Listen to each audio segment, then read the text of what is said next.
Welcome to Sexy Mom Abundant Life with best-selling author and coach Kathy Williams, a show to help you tap into the support of the universe and access the abundance that's available in every area of your life. Listen in for conversations and tools to create more ease, joy, and possibility with family, relationships, business, and living. Kathy's joyful perspective will help you tap into your own wisdom and create a life of presence and abundance your way.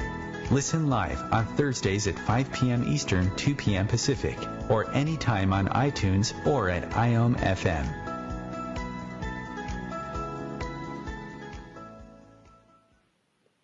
Welcome to Sexy Mom Abundant Life, everyone. This is Kathy Williams, and I have a guest today. I'm so excited to play with Sophie Michèle on being a woman today. Really, the conversation is about how we're like dandelions, which is so much fun. And before I welcome Sophie, who's a dear friend and a powerhouse mompreneur, she has 2 children and she travels around the world, which is pretty amazing, facilitating classes and speaking. Sophie's funny. So I hope she weaves some of that in today because she really is funny. You know, with a background from corporate, from Rolex watch and the American funds, helping them revamp their workflow, to putting on events such as the Three Tenors Concert in Paris. I mean, this woman has done a lot. So, and you know, there's the corporate, you know, efficient and effective and business side, and there's also the playful, humorous, womanly, feminine side as well to Sophie. So I'm excited to explore how we are like a dandelion, you know, one of the hardiest plants that grows where you like it and where you don't like it. Yeah, with a lot of healing properties too. So welcome to the show, Sophie. I'm so delighted that you're here with me today. Thank you, Kathy. I'm so excited to be here because I love our conversation. So I wonder where we can go today. I wonder. And, you know, it's interesting because you are the one who brought up this topic. How is a woman like a dandelion? And then I added the strong and wild part. And there are many other parts too. So I'm excited to see what we come up with and what we play with here. And I think we started already just in terms of like you and your presence in the corporate world being effective, but also, you know, you're not just a lot of women I see right now, and my husband pointed this out to me last week, or, well, within this month anyway.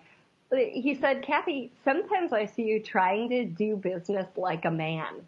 And I was like, oh, how interesting. Can you elaborate? And he did. So what do you see about that? No, Sophie? It's so true. So there's 2 things. First of all, you have to see, as much as we love your husband, he is a man. So that's a perfect man's, you know, comment. Yes. because they're so used to being among, like, there's a certain energy that they're being when they're among themselves. Then when men are among themselves, there's a very specific energy they're being. And so when a woman wants to come into that man's world, and so she has to, at the beginning, she has to play with that same energy. And it's awkward for men because they're not used to it. They're used to a very softer, more gentle energy. So both are required, and I don't think it's wrong or bad or better to be a male energy or a female energy. I think both are required. It also depends on situations. But I can tell that men are not comfortable when women are like them because that's not what they're used to, you know? And I want to point out something. So I was just talking to an ex-boyfriend of mine who told me, wow, you're so different than most women. And I was like, what do you mean by that? He says, most women will try to interact with me by playing weak or playing small so that I can come and save them because this is a strong guy. So, you know, women expect him to come and be the strong, assertive man, but he's also a very sensitive person. So the reason we got together was because I was be like, dude, I like you. I want to be with you, you know, and that's it. And he really liked that about me. So I was being more the male energy when I showed up in front of him. And I realized, wow, I guess not a lot of women allow themselves to be both, to be the male energy and to be the female energy. Does that make sense?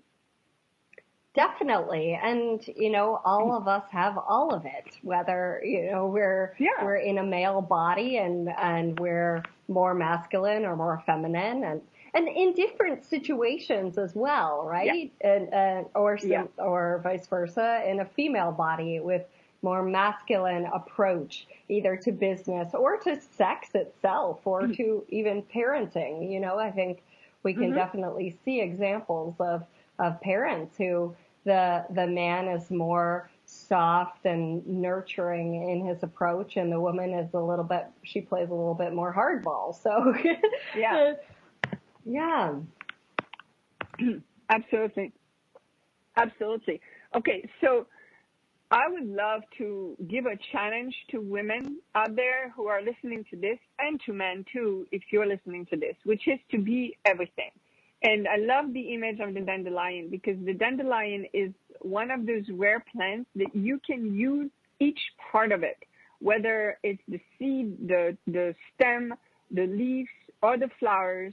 Each part of the dandelion has healing properties, you can eat some of it, so it has a function.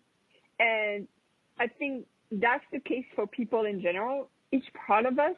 So whether we're using the male or the female energy, each part has a function and can be used at some point. So I would love to encourage people who are listening to this, and maybe they thought we were going to say, women, woo, power to the woman. And we're like, no, power to every single part of you, whether it's a male part or a female part. Use it. Explore how you can use that in what part of your life. And if there's a part that's uncomfortable, challenge yourself to go use that part. Does that make sense? I love that. Yeah. I mean, that challenge really opens us up to, well, how am I functioning? And what energy would create the greatest possibilities in this area? I mean, I was having a coaching conversation today with a couple of people in which, you know, they said, Kathy, how do you approach things? And I said, well, I just look for what's going to create the greatest possibilities. And I am sort of a softer person in my approach. I don't do a lot of strong talk, yet when it's required, I might, you know. And I give the example of someone came to one of my classes last week, and he was a little bit antagonistic. You know, he would say, where do I place my hands? And I said, well, you have options. You know, you could do it this way, mirror the other person, because 3 of them were working together. So if she puts her hands on the recipient's legs, then you may like to, because then the recipient is going to have balance, you know. This was on a massage table. And he said, I don't like to mirror anyone. And I said, okay, well then you can do it this way if you prefer, you know. And he was just really antagonistic. So finally I said, you know, if you'd like to go wait in the car, you're welcome to. Right? Oh, wow. And I had no point of view. You know, he can choose to be with us, but it's ruining other people's experience. Well, it's not ruining, but it's impacting their experience for him to be here and be antagonistic. So I gave him options, and it didn't matter to me what he chose. And that's part of the beauty of it, not being angry about it or pushy. I was just the space for him to choose what works for him, but I'm not going to have him be in my class and be like that. That's awesome. I love that. And he changed. I love that. Yeah. That's cool. That's awesome. Very cool. It's one of those moments. Yeah, go ahead. Yeah. No. I wonder, so that was not conflict. It was acknowledging what was and the possibilities, the other possibilities that were not yet. So, but a lot of people would see that as getting into conflict, and I think that's more a masculine way of looking at things. Is like, oh, it's bad, it's conflictual. But as women, we're more about we're just going to say things as they are showing up, and we're going to look at what else we can create. So I love that way of handling things, but I know a lot of men don't necessarily think about that. Does that make sense? Definitely. Yeah, and I think, again, if there's more space to it where I'm not upset with you, but you being here doesn't work for me if you're going to be like this. Yeah. Versus if I'd have been charged about it, if I've been upset or irritated with him, or, that's where conflict really could have come in.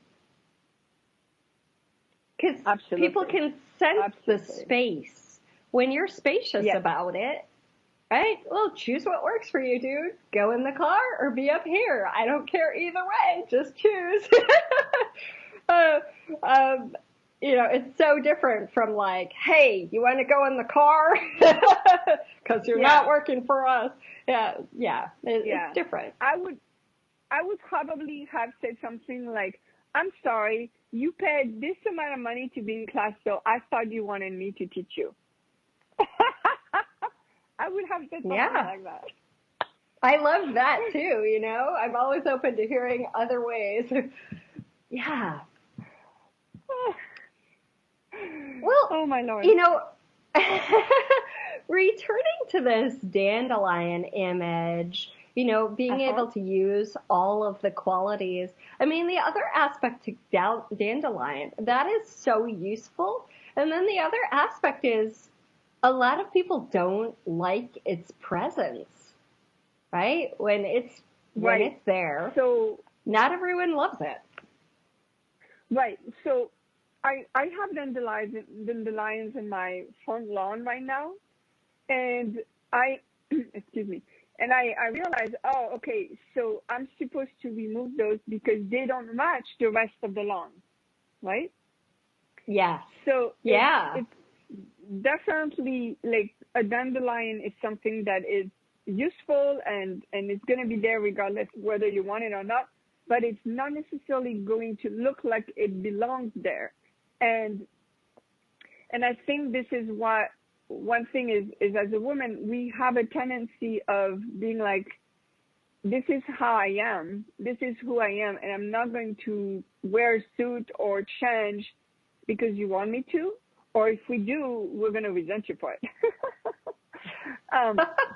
In fact, I have a very specific example of that. So in 2002, I was interviewing for my job at Rolex, and I remember my agent who sent me to the job interview said to me, please wear a skirt and nylons.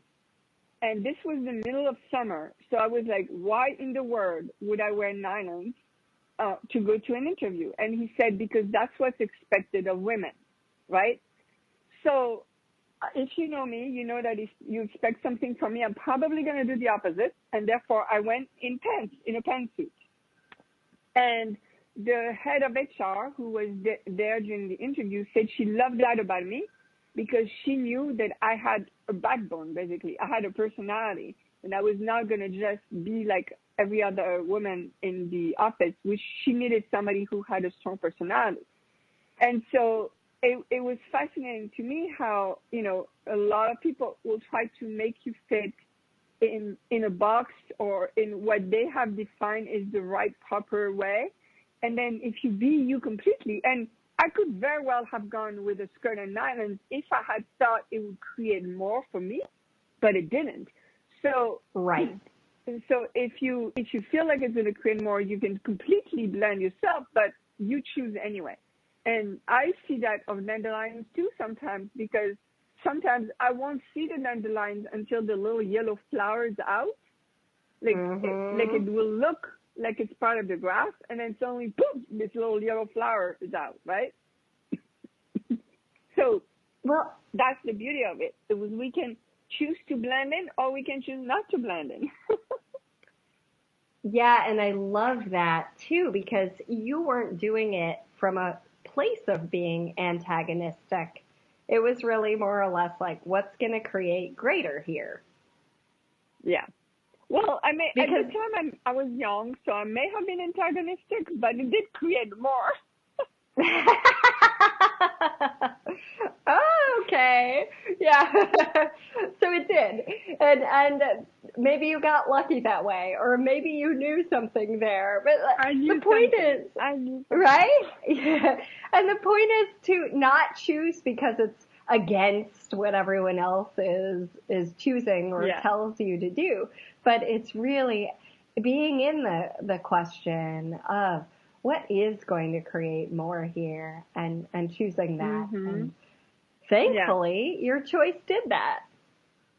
Yeah, but I don't know about you. I know that a lot. Oh, I guess we're. Yep, we get to hear you right after the break. Okay. Thanks for listening to Sexy Mom Abundant Life, everyone. We'll be back in just a moment.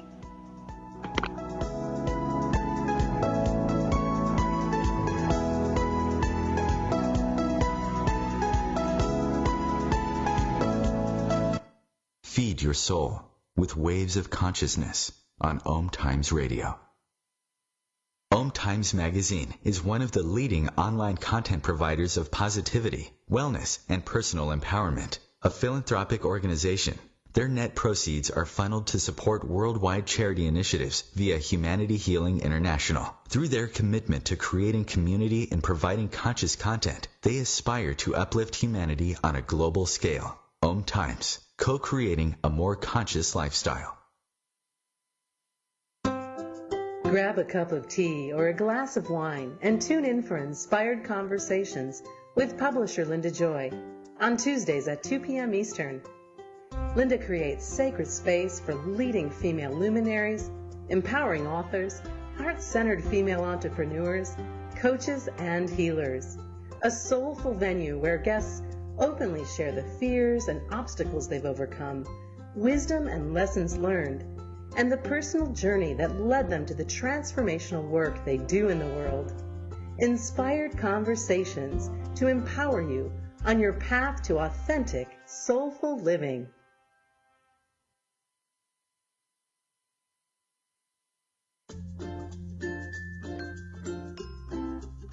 Would you like to have a life of more clarity and abundance? What's possible for you when you get out of your own way? Connect with Kathy Williams for private coaching, or join her online to transform your relationship with abundance in every area of your life with the Radical Abundance course. Kathy also travels, facilitating radical abundance and access consciousness bars and foundation around the world. She'll be in London, Hawaii, Hilton Head, and other fun locations soon. Visit www.meetkathywilliams.com for a class schedule, to connect with Kathy, or invite her to your region and get some free goodies. Hey, hon, what you doing with your phone? Taking pictures? No, I'm asking it questions. Like what? Hey, Bobo, do flowers have best friends? I'm sorry. I'm afraid I don't know that. Hey, follow me. I want to show you something. Look, flowers do have best friends. Whoa. Some answers can only be found in nature. Discover the unsearchable. Visit discovertheforest.org to find a trail near you. Brought to you by the United States Forest Service and the Ad Council.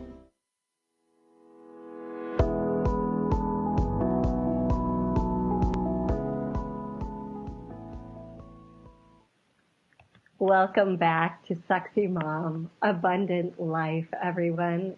With me, Kathy Williams, and today's guest, Sophie Michèle. And I love Sophie. I'm just so happy to have her as a guest today on the show. And we're talking about how is a woman like a dandelion? Strong, wild, resilient, all these just different qualities. And Sophie, you were finishing up a thought there, or starting a new one, when we went to break. So do you remember? Yes. You were talking about how some people want to get rid of dandelions, or they don't necessarily like having dandelions. Well, and I agree. But sometimes I noticed for myself that at the beginning you may not want it, and so you try to get rid of it, but because it keeps coming back, you get used to it, and then you just live it. So it may take a process, and I feel like it's a little. If you look at the history of women, I think there's been a lot of conflicts in history about women and their power and their place in society. But we've come back, and today, whatever force was trying to be against us is gone, and today women have room. Now, maybe not all situations. There may be some situations where the dandelions are still not completely supported, but at least there's a conversation about, maybe dandelions are not so bad anymore, and maybe we can leave them in the garden. And what I've noticed for me, my grass has never been so green since I leave the dandelion in there. So really, yeah, my grass is a lot greener with the dandelions. Then when I take them out, it's almost like the grass is sad or something. Interesting. So they actually seem to create greater health for let's say the environment, society, if you wish. Yeah, that makes so much sense. I mean, that difference that they be, and it's so interesting. Something that is often considered a weed or undesirable in a yard is also a symbol of hope and wishes and possibility. So isn't it funny, that juxtaposition of the two? Yeah, absolutely. And the cool thing about dandelions is they'll go anywhere. So even if it's a piece of cement, but there's a little dirt in the piece of cement, they'll go there, and they'll go anywhere. So that's what I love about women, is you can put a woman anywhere in the world, whether it's a supportive environment or not, she will thrive. She will absolutely thrive. If she, finds the earth, then she'll thrive. So I love that image. In fact, I was told once that I was like a dandelion. Oh, really? Because, somebody told me, and this was the first time they met me, but they're like, you look like a fragile flower, but you're so strong they can't get rid of you. And I was like, how do you know that about me? So, yeah. And that's the first time they met you. That was the first time they met me. And I swear I was like, what?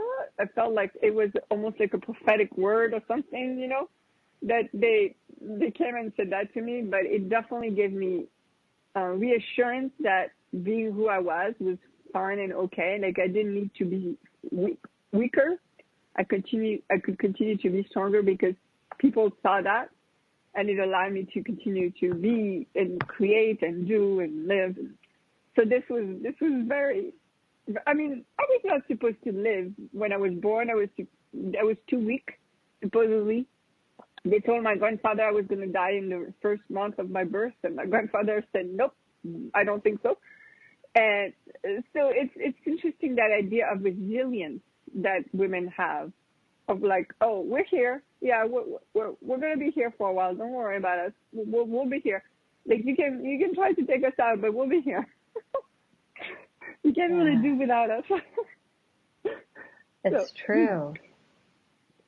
Yeah. And And I want to say, because there is a part of me that does not like to separate men and women. So there is a part of me that likes to say, oh, don't worry, man, you have that in you as well. And I know that there is also a time for celebrating who we are, right? So if you are a woman and you're listening to this conversation, I hope that you can find the energy to keep going, no matter how concrete or how solid the things are around you. There is somewhere where you can plant your seed and grow. And so I hope that any woman who feels like she doesn't have that earth, that fertile earth yet, will find it. Yeah, you know what? I mean, there are a couple of things I want to point on here, and one is the what you said about not separating men and women, and I think that's done a lot, where it becomes an us versus them type of thing, instead of recognizing that, wow, each of us really is on a continuum of feminine to masculine qualities. And none of us lies like, I'm just a female or I'm just a male. You know, I mean, our bodies may be that, but like the characteristics and the nurturing or the, you know, the protecting or whatever it is, it's like we have all of it. And in different situations, we're going to express, you know, more of the feminine nature, or more of the masculine nature, you know, according to what experience or situation is arising. So I love this, because we are talking about, oh, what kind of qualities does a woman have? And I agree. I don't like the separation where it becomes, you know, this is the, like, you know, men don't have this, or we're better. No, there are certain things women can do that men can't, like have a baby. And there are certain ways that our brains are different, you know, diffuse awareness and you know, good gatherers, good at finding things versus more one thing at a time awareness, which more men tend to hide. But one is not better. They're just different. No. So Absolutely. that was the first thing I wanted to just, you know, draw out a little bit more. And then there was one more, but I think it just flew away. I know. Giving hope to women? Yeah, well, it was that you were talking, Sophie, about, you know, feeling the earth and being planted in a way. And that has to do, I know a lot of people like or don't like the word grounding, but like being here right now and knowing that you're supported, right? And not just by the people around you, because we may not be feeling supported by the people around us, but like recognizing that even just to have lunch today required so many things to come together.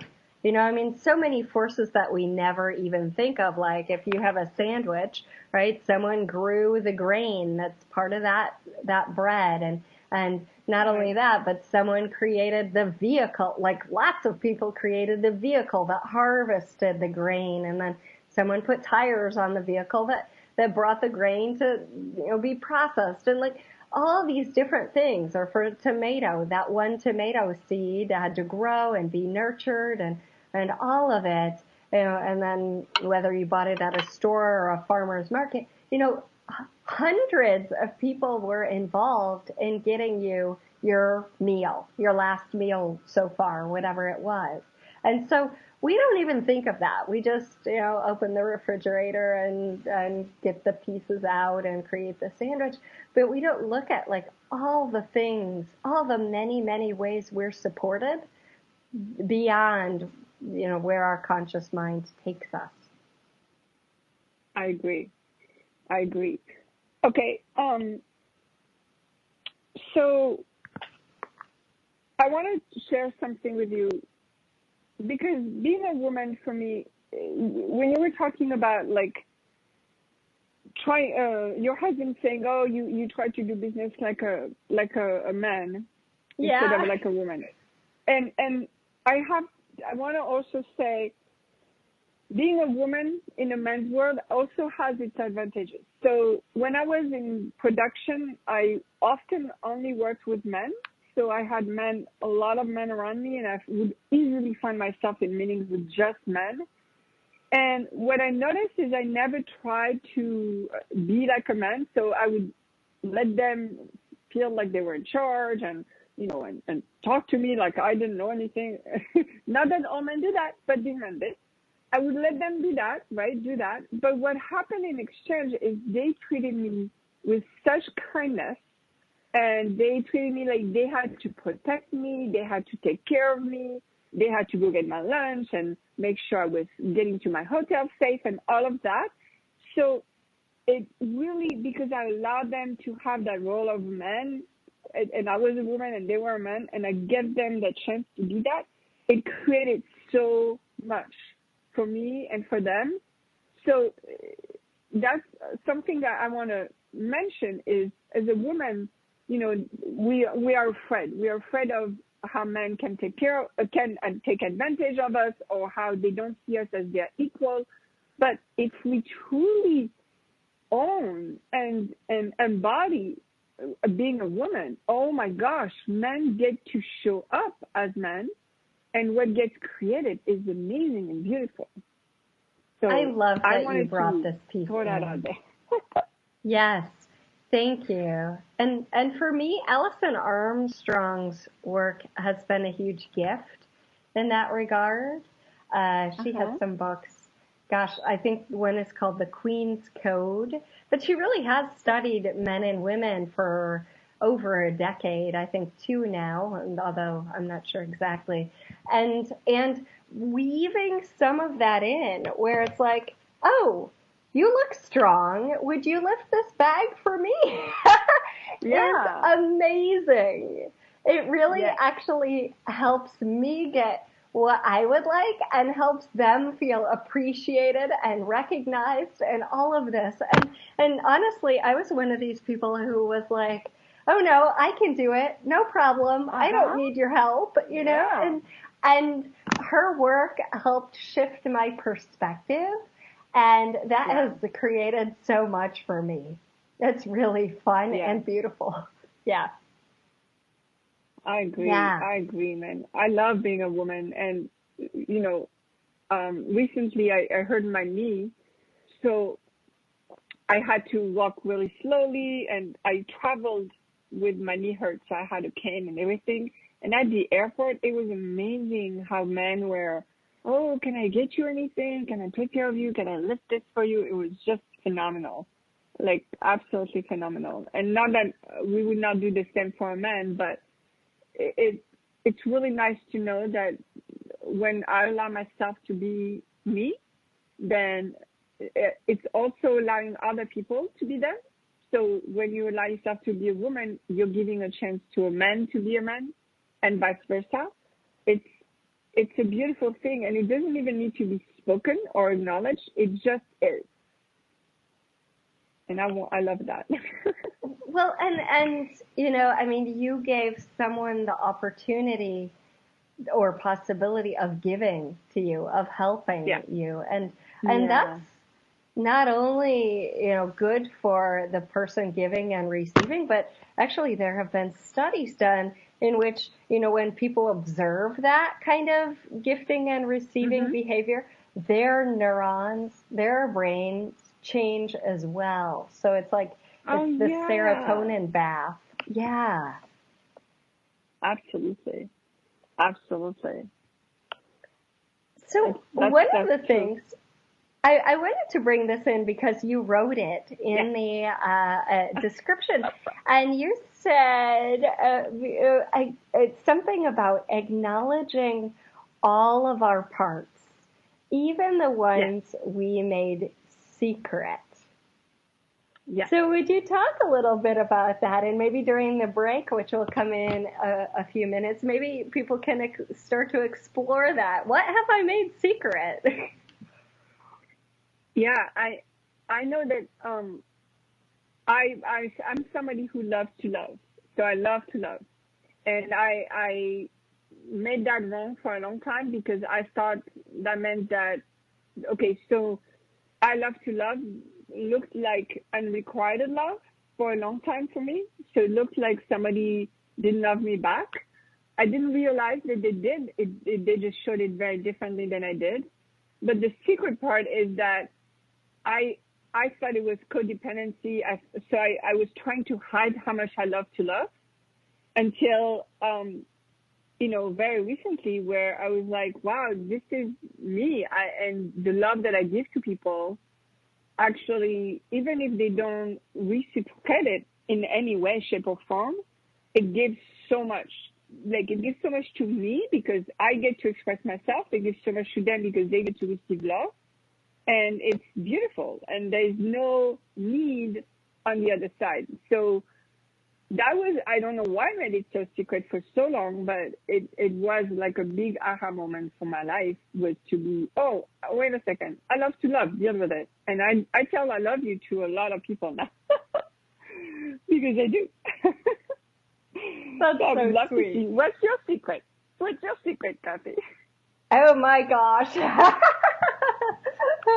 You know what is my secret?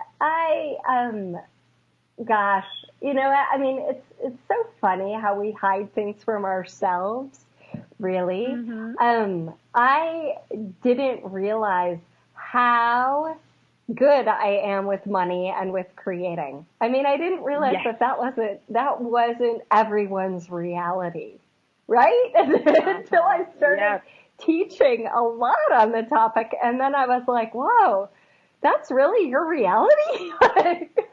You don't have to keep choosing that anymore. And we can talk more about this and exploring this, our secret parts we have hidden from ourselves, in just a moment. Thanks for being here with me, Sophie, and thanks for being here, listeners. We always love to hear from you, so you can hop on over to meetkathywilliams.com to give your suggestions for Sexy Mom Abundant Life radio show. Thanks a bunch. The future of internet radio is here. OMTimes Radio. IOM FM. Ascending Hearts is no ordinary dating site, but a spiritual dating site with a purpose, to link you with your soulmate. We engineer the serendipity so you can trust that you will attune with someone that has the same matching vibration as you. Ascending Hearts, the conscious dating site for the spiritually aware. Try Ascending Hearts for free. AscendingHearts.com. Hello, I'm Lisa Berry. Join me every Monday at 1 p.m. Eastern Time for Light on Living. A chance to see new, hear different, and feel more as I shine the spotlight on all the ways to lighten the load of life's challenges. Light on Living is your link to that new way you're looking for, that new understanding that will enhance your life, and that positive connection that will support your growth. So join me and you'll gain insight and start to see things in a new way that motivates you.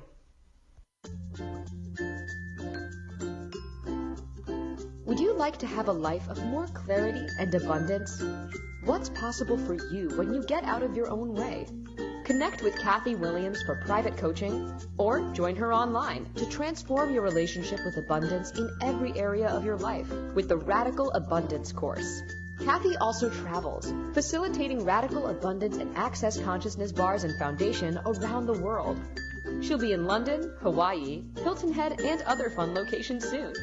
Visit www.meetkathywilliams.com for a class schedule, to connect with Kathy, or invite her to your region and get some free goodies.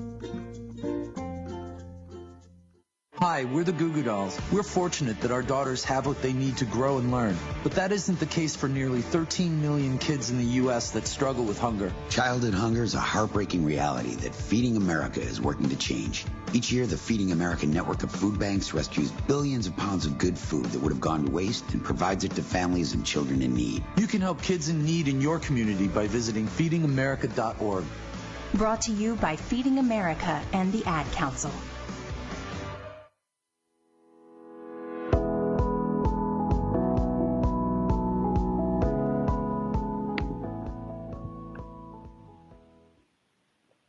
Welcome back to Sexy Mom Abundant Life radio show with me, Kathy Williams, and my guest today, Sophie Michèle, and we are having a fun conversation that has evolved into what are you hiding from yourself? What secrets are you keeping even from you?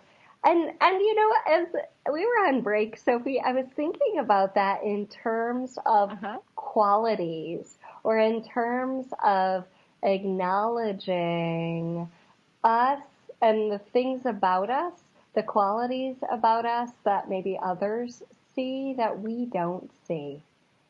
So I'm curious how, if we're keeping a secret from ourselves, how would you suggest kind of divulging it or uncovering it? Oh, okay. So you're gonna get one of my biggest teaching. I think it's mine. Okay.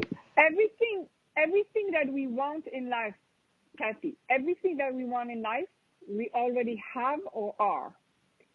So every time that we say, "Oh, I wish I was more," I wish I was more assertive. I wish I spoke more. I wish I was better at this, better at that. I wish, in order for us to say that, to do that, we have to know what it's like to have it, right? So we have to know what it's like to be more of that, to be that, to have that. And we cannot know that unless we already are it. So if you want to know the parts of you that you keep secret, you just have to look at what it is you say you want to be more of, or be, that you think you're not yet. That's what you're keeping secret.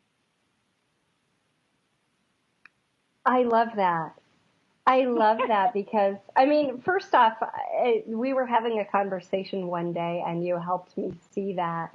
And it was in regard to writing. And I said, every morning I get up and I have the message right. Like, I mean, it's very clearly in my awareness. And then I don't. And you were like, Kathy, you're already writing. Where are you writing? And I was like, oh, well, I'm writing emails. I'm writing notes. I write certain things. And so it's just a matter of like translating that and recognizing, hey, I am doing that in some capacity. But you know what? I'd also like to acknowledge, when you see something in someone else, like maybe you, you're very willing in my experience, and maybe this isn't in every area, but very willing to say things like they are, right? And if I admire you in that regard, then I can also start asking, well, where am I doing that? Where am I being it already? And so this could relate to anything we see in anybody. I see this about Oprah I love, and then where am I being or doing it? And where can I also maybe expand that into my life? Yeah. So thank you for that. Is there, Yeah. That was to answer your question about how do we discover what we've made secret, right?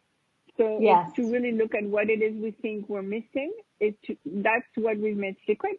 But for those of you who are interested in not making it secret anymore, it's the acknowledgement. So once we acknowledge, oh, wait a second, I said I wanted to be a writer, but I am a writer. And from the moment you acknowledge it, then it's not secret anymore, and now it can be out in the world. So it is a two-step process, is to acknowledge all the parts that you've made secret by seeing what it is you think you don't have or you don't be.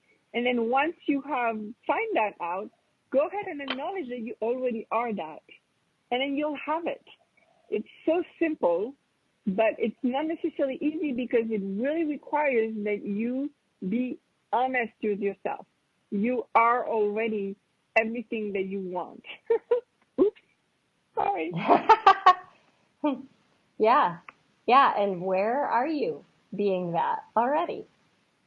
And where are you not seeing it? Because then it's like, oh, well, I could sprinkle that over into this area. Or okay, I'm already it, so what would it take to expand this even more? And sometimes that does require learning a skill or practicing that skill. And I'm thinking of, I'm in an acting group and we're going to perform the show Steel Magnolias. And oh yeah, that's right. Yeah, and so, what stimulated us to choose the show was the number of people in our group, but also my suggestion, because we were all women, and I had been, it had been suggested to me a couple years ago, Kathy, watch the movie Steel Magnolias 10 times. And 10 times is a lot. It's funny because actually at first I was bored with the movie, and by the end I was finding interesting nuances. But essentially my task in watching it 10 times was to find out which one I am. And of course you can't say, well, Kathy, you're just one of them, because of course, like we've been talking about, each of us has qualities that are going to show up in each of these women, right? Like I could find ways I'm like the irritated one, or ways I'm like the demure one, or ways I'm like, However, what the real task was looking for the character I'm like that I'm not willing to acknowledge I am like, right? The one I'm hiding from myself. And in the course of watching the movie 10 times, I actually didn't discover that one, because I didn't realize, it's the one you like the most. It's the character you like the most because she's funny, she's sort of wise, and a little bit like willing to create change where people are in their old pattern, and she'll just make some comment to interrupt them. And for me, I'm not always like that. So to watch the movie, I didn't see myself in her. And once I went and I talked about the movie with Gary Douglas, who had suggested that movie to me, he said, yeah, you like her the most because you are her, and you're unwilling to be that or see that in yourself. And I was like, oh, okay. Yeah. So, that's awesome. But so in the acting class, what made me think of this is because there are people who will be in a show, not in our group or our sessions, but the coach said, I know a guy who doesn't practice. He just puts the script under his pillow and thinks that will work. And it actually doesn't. So it's like, if we want to cultivate something in ourselves, there might actually be steps to go through. And I'd love to ask you about that, because I know that you have done a lot of speaking practice and in the past couple of years. So tell me about like cultivating that, and what's that like for you? Okay, so which part did you want to cultivate? Well, I think a lot of times we think, I'm practicing this skill, but really taking the time to be with it and refine it and make it better in order to be the best you can. Okay, so I have a little different process I always start with the end in mind. So I very rarely start with like, I'm a beginner at this, I'm learning this. It may work for some people. For me, it scares me too much. So what I do is I start, okay, if I had done 50 speeches already, how would I deliver this speech, right? So it's more, okay, let's say that I already am a seasoned, public speaker. Then how would I do the speech? It's a very different energy for me. And it allows me to pull out all that I know and all that I be and everything that I don't dare to do. If I was a beginner and I was hesitant, I would not dare to do some things. So it's easier if I just imagine I'm seasoned. I know I've got this. Does that make sense? Oh, I love that. And that ties right in with, what are you already? What are you keeping secret from yourself? Well, my amazing speaking skills. How cool. Yeah, exactly. Well, it is true. We already do know everything. We just pretend that we don't. And for some of us, it's fun to be like, oh, I'm just going to learn this skill. And so we're like, okay, I'm a beginner. I'm going to start there and there and there. And if that's fun for you, go for it. Like, just, find some practical exercises and go do it. And then for me, I guess I'm impatient and I want to be there already.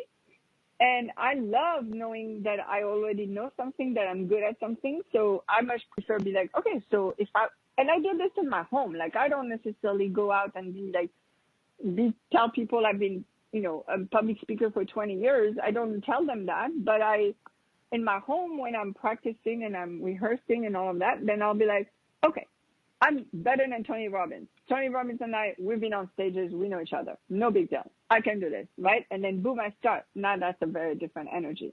And what happened for me, Kathy, is I was doing this speech one day at a competition, actually. And the people that were organizing the competition really did not like me. They actually tried to kick me out of the competition. So I had to fight teeth and nails to be in there. And I decided, you know what, I'm just going to have fun with this. And I'm going to go be as silly as I want to be because I've got this. So that's what I did. I went and, man, I pulled jokes out of, I don't know where they came from, to the point that this very seasoned speaker who had won an international competition came to me and be like, how long have you been doing this for? Like, he didn't know that I was just starting at the time because I didn't care. And I was just like, I'm just going to be me and have fun with it. And it was such an awesome experience to see the face of the people who were trying to kick me out of it because I didn't care at all. I was not impressed by them at all. It was really funny. Sorry. My little moment of gloating right there. I love that. If you really acknowledge you are kick-ass, you are amazing already, and anything you wish to do, you only wish to do it because you're great at it. If you were not great at it, you would not want to do this. Trust me. And I know it sounds weird. Like my daughter she loves dancing, but she has a very unique way of moving her body. So it looks awkward when she dances with other people because she doesn't necessarily fit in the same mold than others. So her teacher gives her plenty of opportunities to do her own thing. And then when she does her own thing, it's beautiful because it's totally her and she gets to express herself completely. So it's fascinating to watch because when she's with others, it's like, oh yeah, that's awkward. But when she's by herself, it's amazing. So you're good at it. You're great at it. All of it. Everything. You're great at it. Beautiful. And of course, if we're not feeling great at it, we can always ask some questions. Okay, what energy would I have to tap into, or what energy can I tap into that's available here? Yeah. Or what else? Mm-hmm. As an actor, if you're doing a role that is not you at all, you've never been that person or that history, you can ask, okay, everybody in the world who's been that character before, I'm tapping into their energy and I'm being that. So I'm almost like you're grabbing into the world like, let's say you have to be a homeless person and you've never been homeless. You're grabbing into all the people that have been homeless and you're bringing that to you. I promise you will become that homeless person because you're tapping into that. I love that. I always ask to tap into anywhere I've been this in any lifetime. You know, it's like I've got experience somewhere. Let's bring it out. Yeah. Absolutely. So we have just a couple of minutes left, and I would love first off to give a way for people to get in touch with you if they'd like. Mm-hmm. And well, the easiest way is to find me on Facebook. Now, there are two ways to find me on Facebook. If you want to do work individually, I am Sophie Michalko, Mihalko, and you can find me on Facebook through that or via my website, sophiemichalko.com. But if you have an organization or a company and you would like me to come and speak or do workshops, which I also do, then that's Sophie Michèle. So SOPHIEMICHELE.com or also on Facebook, Sophie Michèle. And the reason I separate those two is because Michalko is not easy for people to say when they introduce me. That's why it's Michèle when I'm being introduced. Wonderful. Thank you, Sophie. Thanks for being here with me. It's so much fun. Thank you so much. And thank you. Thank you, everyone, for listening. You can always find me at meetkathywilliams.com. And, of course, I love to hear from you. I love to hear your show ideas and your comments on the shows. And there's a shop there, too, in upcoming classes at meetkathywilliams.com. I'll be back here next Thursday. And in the meantime, you can hear us on YouTube, SoundCloud, and at iom.fm. Thanks, everybody. Have a great week. Aloha.